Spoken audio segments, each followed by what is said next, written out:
Today's video is sponsored by our good friends at Famous Faces and Funnies, located in Melbourne, Florida. Check us out on Twitter, Facebook, and Instagram, as well as our friends at Docking Bay 94, located in Boca Raton, Florida. Check us out on comicsandgames.com.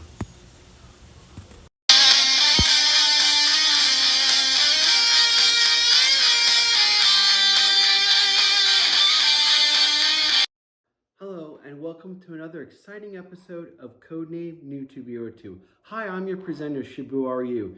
Today's episode is going to be really interesting and fun and unique. I normally don't review toys, especially when it comes to G.I. Joe, because our good friends HCC 788, Form BX257, and Halfthebattle has that department covered. But from time to time, as I did in 3 episodes featuring the Female Cobra Troopers and the Night Stalkers, have reviewed some toys. So this episode is really interesting. Now, when I ask you guys, when you think of Cobra scientists, what pops into your mind? Mindbender? Yeah, but Cobra had another scientist that showed up towards the end of the Marvel run. Now, this scientist was kind of a package deal, as Hasbro was not only featuring this character, but also Transformers Generation 2. Now, the person I'm talking about is none other than Dr. Biggles-Jones. And this figure is actually really difficult to get your hands on because it was in a 6-figured package called Crossovers that came out in 2017. And if I remember correctly, it was primarily featured in the Transformers Club site. And then it kind of, by osmosis trickled into the G.I. Joe Club. So not many of these figures are out in the wild. And of course, being that it was 2017, it was towards the end of the G.I. Joe Club as well. So I've been actually on the hunt for these for the past year, and I was finally able to get my hands on one.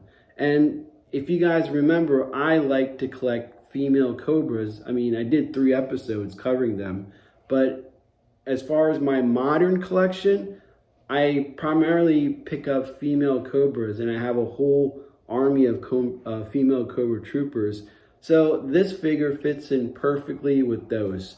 So without further ado, let's take a look at Dr. Biggles-Jones and her place in this whole G.I. Joe Transformers universe. So let's get started with that. Dr. Sidney Biggles-Jones first made an appearance during issue 135 of the Marvel run. Noted for earning 2 PhDs from MIT and Caltech, both first-tier institutions that are not Ivy League like my alma mater, Rutgers. And speaking of Rutgers, she hails from New Jersey. New Jersey is actually an important location in the G.I. Joe universe, especially in the IDW run with Revenge and being close to Fort Wadsworth. Now, her claim to fame was creating an electromagnetic cannon called the railgun. And yes, such a discipline does exist. NASA actually has worked on this technology, but the thing is, it's not used for any offensive weapons, or it can't be weaponized. Her work in this field is what attracted Cobra Commander. So he sent out a bunch of night creepers to quote-unquote recruit her. But surprisingly, she was a willing participant to join Cobra.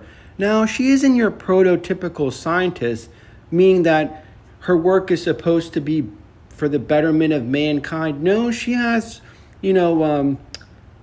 monetary aspirations.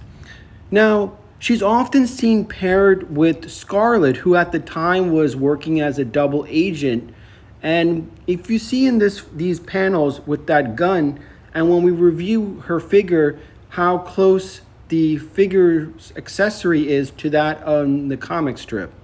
Now, with the launch of Transformers Generation 2, Megatron returns, but this time in a tank alt mode. So, to ensure the destruction of the Autobots, Dr. Biggles-Jones was to install her railgun onto Megatron's cannon in a partnership between him and Cobra Commander. Now, we all know Megatron, being Megatron, also had another agenda, and in the sense that while he was getting that, he also wanted to extract Dr. Biggles-Jones' central nervous system, like ripping it out of her body and storing it in a container to take back with her. Now, during her 7-issue stay, she was often seen with Scarlet, like I said. And initially, she and Scarlet went through initiation. And towards the end, she was against Scarlet, like, confess that you're a double agent. But Scarlet actually came to her aid while Megatron was trying to extract her central nervous system. Now, when you look at this panel, you answered this question: how is a leotard in stockings going to help in a lab in science? I mean, her outfit itself is preposterous. So anyway, let's look at the figure. Now, as you see, this was part of a commemoration featured in the G.I. Joe and Transformers Club of all of this crossover event with Generation 2. And I just concentrate on Dr. Biggles-Jones, but note the Scarlet figure. If you're going to get a ninja for Scarlet, this is the one to get if you can locate it. With that introduction out of the way of the characters, let's actually take a look at the figure itself. The funny thing is that, it was released in 2017, and it was like basically here and gone. So trying to find this figure in the open market is going to be a little tricky because prices are kind of expensive for her because of the limited quantities available and of the short run of it. And she's a mashup of a whole bunch of female characters. Unlike the Marvel run, where you basically had a few female figures, the modern run has more of an ensemble, as I featured in some previous episodes of the channel. But the other thing is her lab jacket. Now, it is removable, but it's such a pain in the ass to take off that I advise to just leave it alone. It's not even worth taking off the lab jacket. And she has her gun, which is actually in, I think, issue 138 or 139. This is a pretty good representation of the actual gun she was holding. And this is a copy of the rail gun that she was famous for. Now, her body is a mixture of a whole bunch of characters in the modern run. Her head, if you look at it, and I'm gonna bring the Cobra Trooper, which has a similar hair color. Her head sculpt is very different. This one has the ponytail down, and because of the lab jacket, her ponytail is up. And the head is actually comes from Jinx of 2013. It's gonna fall over. Timber. So it's from 2013 Jinx. And her torso comes from the G.I. Joe Collectors Club Pythona, which is another very sought after. It's gonna fall over.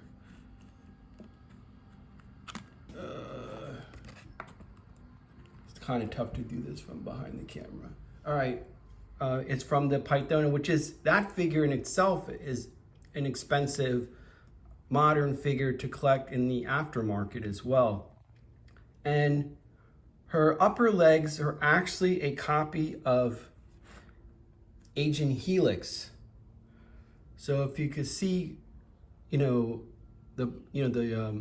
upper legs are basically the same right there.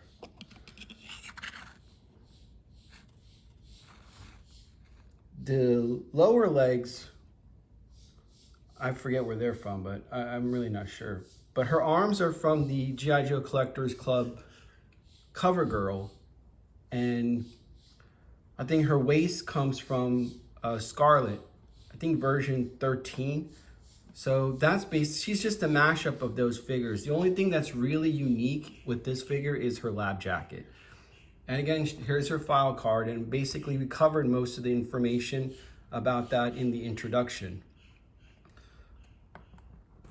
So again, because when it comes to modern figures, I've kind of targeted female characters because in the Marvel, in the earlier vintage run, you know, we didn't have that many female characters. So, you know, even though I'm not a big over-the-top modern collector, I have targeted female characters in the modern run. So that's why it's kind of cool to acquire this figure for me, and I'm so glad to have it. And you know, it looks good with the other girls. So, and her top piece, again, her chest, let's be honest, are this, you know, I know everyone's staring at their boobs, but they're the same as the Cobra Trooper and the Night Stalker as well.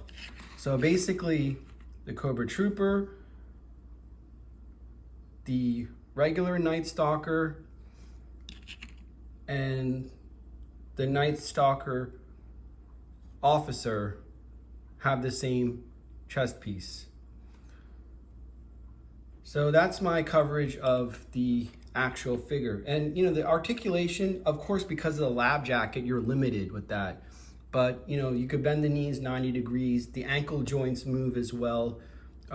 She does have a bicep hinge, but because of the lab jacket, that infringes on that. Again, it's not worth doing that. And of course, her wrists are able to go around in a circle. Well, that's it for the modern figure.